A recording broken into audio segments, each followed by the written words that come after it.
absence does not mean anymore he will be forgotten by this faithful church.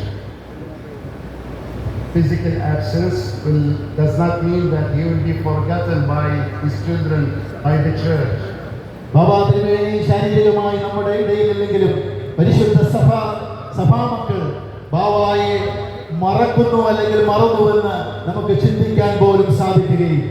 Because of his many contributions and sacrifices on behalf of the church and the way he lived, sacrificing everything for the church, nobody can forget what he gave to the church. പരിശുദ്ധ സഭയ്ക്ക് വേണ്ടി നമ്മുടെ ബാബ സഹിച്ച ത്യാഗങ്ങളും കഷ്ടപ്പാടുകളും ഈ സഭയ്ക്ക് വേണ്ടിയുള്ള ജീവിതവും എല്ലാം ഓർക്കുമ്പോൾ നമ്മുടെ ബാബായെ നമുക്ക് ഒരിക്കലും മറക്കാൻ സാധിക്കില്ല.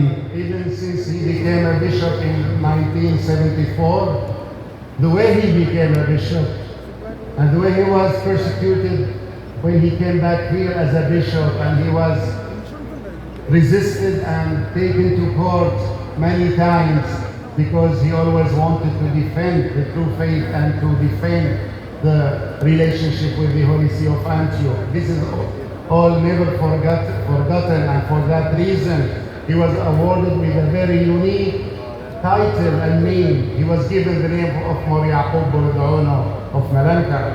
1974 ശ്രേഷ്ഠ ബാബാ തിരുമേനി മെത്രാപ്പോലീത്തയായി ഇവിടെ വന്നതായ ആ കാലം മുതൽ അന്നും ശക്തമായ പീഡനങ്ങളുടെയും പ്രതിസന്ധികളുടെയും കാലമായിരുന്നു.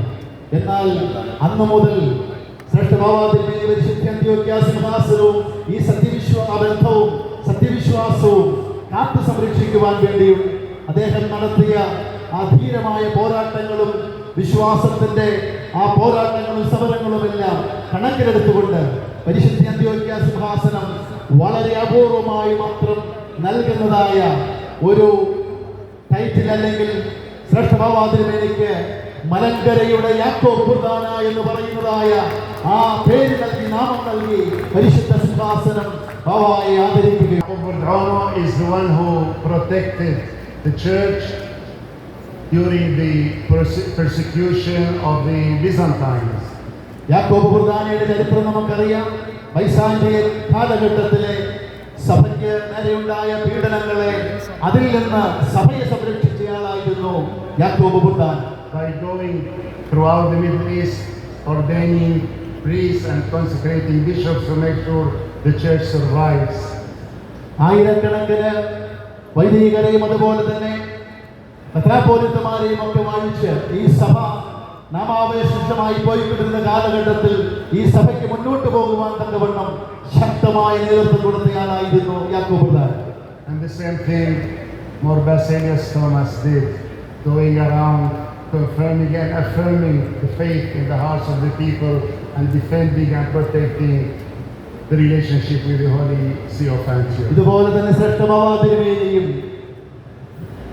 സഞ്ചരിച്ച് തന്റെ മക്കളെ സത്യവിശ്വാസത്തിൽ ഉറപ്പിക്കുകയും അന്ത്യോക്യ സിംഹാസനവുമായുള്ള ബന്ധം അത് തകർന്നു പോകാതിരിക്കുവാൻ വേണ്ടി തന്റെ ജീവിതം സമർപ്പിക്കുകയും ചെയ്തു. And now that he is gone from among us, God will never abandon his holy church. God will provide for a new leadership, for a new successor to his beatitude, to lead this church the same way that late beatitude was leading towards confirming and affirming the faith of the people as well as strengthening the relationship with Antioch. ശ്രേഷ്ഠ ബാബാ തിരുമേനി നമ്മിൽ നിന്ന് ഭൗതികമായി വേർപിരിഞ്ഞാലും ഈ പരിശുദ്ധ സഭയെ സ്വർഗത്തിലെ ദൈവം കൈവിടുകയില്ല എന്നുള്ളത് ഒരു സത്യമാണ്.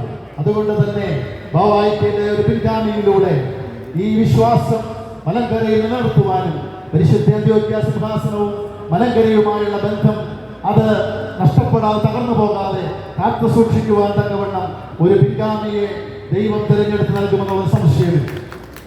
And until a new Catholicos is consecrated and installed, which we hope will not be too far from today too long, until then we have full trust and confidence in our current church leadership, in His Eminence, our beloved brother Mor Joseph Mor Gregorius the Malankara Metropolitan. നമ്മുടെ കാതോലിക്ക വാഴ്ചയും സ്ഥാനാരോഹണവും അനധികൃതമായ ഒരു സമയത്ത് നടക്കും. എന്നാൽ അതുവരെയും ഈ സഭയ്ക്ക് ശക്തമായ നേതൃത്വം കൊടുത്ത് മുന്നോട്ട് പോകുവാൻ തക്കവണ്ണം നമ്മുടെ മലങ്കര മെത്രാപ്പൊലീത്തായി കാതോലിക്ക അസിസ്റ്റന്റുമായ അഭിവന്ദനമുതാവായ ജോസഫ് മോർ ഗ്രിഗോറിയോസ് തിരുമേനിയുടെ കരങ്ങൾക്ക് ശക്തി വരുന്ന അദ്ദേഹത്തിന് സാധിക്കും.